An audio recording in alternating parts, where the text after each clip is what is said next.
बिस्मिल्लाहिर्रहमानिर्रहीम। अस्सलाम वालेकुम। आज की वीडियो में सूरह वाक़िया के फ़वाइद बताऊंगी। हज़रत मोहम्मद सल्लल्लाहु अलैहि वसल्लम ने फ़रमाया, जो भी रात को सूरह वाक़िया पढ़े उसे कभी गुर्बत का सामना नहीं करना पड़ेगा।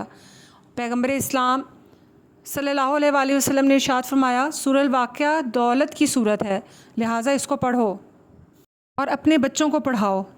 सूरह वाक़िया का तर्जुमा। शुरू अल्लाह के नाम से जो बहुत मेहरबान और नहायत रहम वाला है। जब वाक़या होने वाली वाक़या हो जाए, उसके वाक़या होने में कुछ झूठ नहीं, किसी को पस्त करे किसी को बुलंद।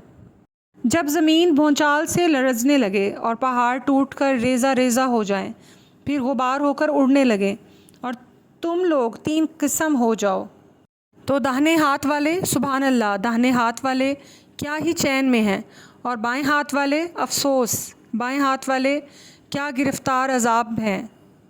और जो आगे बढ़ने वाले हैं उनका क्या कहना, वो आगे ही बढ़ने वाले हैं, वही खुदा के मुकर्रब हैं नेमत के बहिश्तों में। वो बहुत से तो अगले लोगों में से होंगे और थोड़े से पिछलों में से, लालो याकूत वगैरह से जुड़े हुए तख्तों पर आमने सामने तकिया लगाए हुए नौजवान खिदमत गुजार जो हमेशा एक ही हालत में रहेंगे, उनके आस पास फिरेंगे। यानी आप खोरे और आफ्ताबे और साफ़ शराब के गिलास लेकर, उससे ना तो सर में दर्द होगा और ना उनकी अक्लें ज़ायल होंगी, और मेवे जिस तरह के उनको पसंद हों, और परिंदों का गोश्त जिस किस्म का उनका जी चाहे, और बड़ी बड़ी आँखों वाली हूरें जैसे हिफाजत से तह किए हुए आबदार मोती।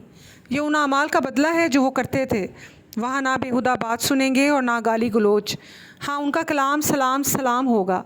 और दाहिने हाथ वाले सुभान अल्लाह, दाहिने हाथ वाले क्या ही ऐश में हैं, यानी बेखार की बेरियों और तह बतह कीलों और लंबे लंबे सायों और पानी के झरनों और मेवा है कसीरा के बागों में, जो ना कभी ख़त्म हों और ना उनसे कोई रोके। और ऊंचे ऊंचे फ़र्शों में हमने उन हूरों को पैदा किया तो उनको कंवारियाँ बनाया, और शोहरों की प्यारियाँ और हम उम्र, यानी दाहिने हाथ वालों के लिए। ये बहुत से अगले लोगों में से हैं और बहुत से पिछलों में से। और बाएं हाथ वाले अफसोस, बाएं हाथ वाले क्या ही अजाब में हैं, यानी दोज़ख की लपेट और खोलते हुए पानी में और स्याह धुएँ के साए में, जो ना ठंडा है ना खुशनुमा। ये लोग उससे पहले ऐशे नईम में पड़े हुए थे और गुनाह अजीम पर अड़े हुए थे, और कहा करते थे कि भला जब हम मर गए और मिट्टी हो गए और हड्डियां ही हड्डियां रह गए तो क्या हमें फिर उठना होगा, और क्या हमारे बाप दादा को भी। कह दो कि बेशक पहले और पिछले सब एक रोज़ मुकर्रर के वक्त पर जमा किए जाएंगे। फिर तुम झुटलाने वाले गुमराह रहो, ठोहर के दरख्त खाओगे और उसी से पेट भरोगे और उस पर खोलता हुआ पानी पियोगे, और पियोगे भी तो इस तरह जैसे प्यासे ऊँट पीते हैं। जज़ा के दिन ये उनकी ज़ियाफ़त होगी। हमने तुमको पहली बार भी तो पैदा किया है, तो तुम दोबारा उठने को क्यों सच नहीं समझते।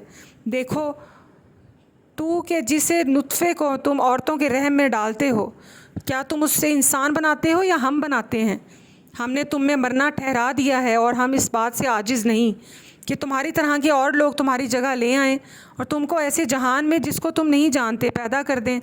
और तुमने पहले पैदाइश तो जान ही ली है, फिर तुम सोचते क्यों नहीं। भला देखो तो कि तू के जो कुछ तुम होते हो, तो क्या तुम उसे उगाते हो या हम उगाते हो।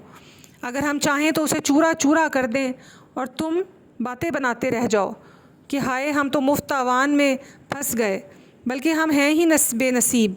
भला देखो तो कि जो पानी तुम पीते हो, क्या तुमने उसको बादल से नाजिल किया है या हम नाजिल करते हैं। अगर हम चाहें तो हम उसे खारी कर दें, फिर तुम शुक्र क्यों नहीं करते। भला देखो तो जो आग तुम दरख्त से निकालते हो, क्या तुमने उसके दरख्त को पैदा किया है या हम पैदा करते हैं। हमने उसे याद दिलाने और मुसाफिरों के बरतने को बनाया है, तो तुम अपने परवरदिगार बुज़ुर्ग के नाम की तस्बीह करो। हमें तारों की मंजिलों की कसम, और अगर तुम समझो तो ये बड़ी कसम है कि ये बड़े रुतबे का कुरान है जो किताब महफूज में लिखा हुआ है।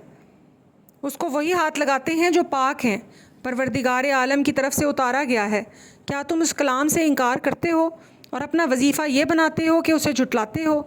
भला जब रूह गले में आ पहुंचती है और तुम उस वक्त की हालत को देखा करते हो, और हम उस मरने वाले से तुमसे भी ज़्यादा नज़दीक होते हैं, लेकिन तुमको नज़र नहीं आते। बस अगर तुम किसी के बस में नहीं हो, तो अगर सच्चे हो तो रूह को फेर क्यों नहीं लेते। پھر اگر وہ خدا کے مقربوں میں سے ہے تو اس کے لیے آرام اور خوشبودار پھول اور نعمت کے باغ ہیں، اور اگر وہ دائیں ہاتھ والوں میں سے ہے تو کہا جائے گا کہ تجھ پر داہنے ہاتھ والوں کی طرف سے سلام، اور اگر وہ جھٹلانے والے گمراہوں میں سے ہے تو اس کے لیے کھولتے ہوئے پانی کی ضیافت ہے اور جہنم میں داخل کیا جانا، یہ داخل کیا جانا یقیناً صحیح یعنی حق الیقین ہے۔ تو تم اپنے پروردگار بزرگ کے نام کی تسبیح کرتے رہو۔